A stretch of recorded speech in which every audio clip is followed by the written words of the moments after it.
Magandang araw! Pauwi nga pala ulit kami ng Batangas ngayon at naisipan muna namin kumain dito sa may Silang Cavite.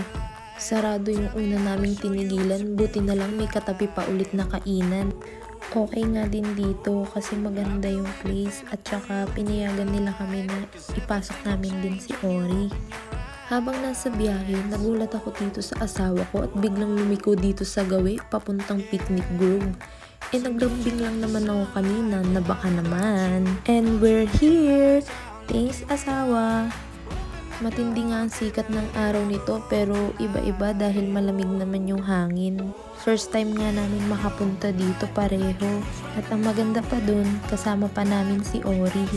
Buti nga okay na yung paa ko dyan. Nahulog kasi ako sa hagdan ng gabi bago kami bumiyahe. Kaya nga sabi ko sa asawa ko maghanap na lang kami ng spot na pwede kaming umupo gamit yung camping chair namin. Kaya ayan, sabi ko mag-picture na lang kami dito since di naman nga kami makakapaglakad-lakad. Ito nga pala yung view namin since malilim dito at mahangin. Napagkwentuhan nga namin ng asawa ko yung nangyari sa aking aksidente nung nahulog ako sa hagdan. Sobrang taas kasi talaga ng binagsakan ko at wala man lang akong naging reaksyon. Ang pakiramdam ko kasi nun sobrang namamanhid talaga yung mga paa ko.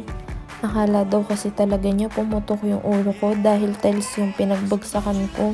Sobrang nagpanik nga siya nun, pati yung mga kapatid ko.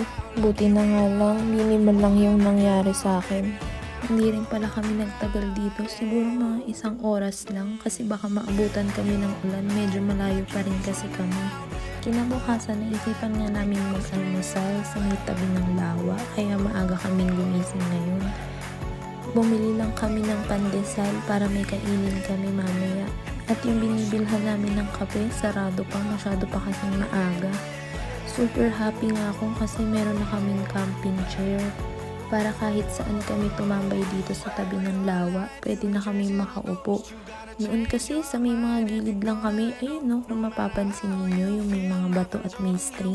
Diyan lang kami noon nakaupo. Medyo masakit talaga sa puwet. May mga pagkakataon pa na mangangati ka dahil nga sa mga damo na nasa gilid. Kung masaya nga kami, syempre mas masaya yung bibi namin. Syempre nakagala siya. Nung araw na finil pala namin to, birthday to ni Mama Mary. Kaya rin pala sumang-ayon yung panahon sa amin dahil napakaganda talaga ng panahon niya. Dahil katamtaman lang yung init at sobrang sarap ng hangin.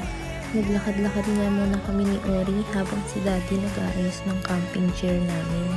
Halos magtatanghali na rin kasi nung nag-decide kami na umuwi na. Buti nga hindi na ako mahihirapan na hawakan si Ori habang nagbabiyahe kami. Nagawan kasi ng paraan ni Daddy kung paano siya magiging komportable. At the same time, yung magiging komportable din kami pag bumabiyahe. Last time kasi na umuwi kami, hawak ko lang siya sa buong biyahe. Kawawa naman. Thanks, Daddy! Hanggang dito na lang po. Maraming salamat sa panonood. Bye!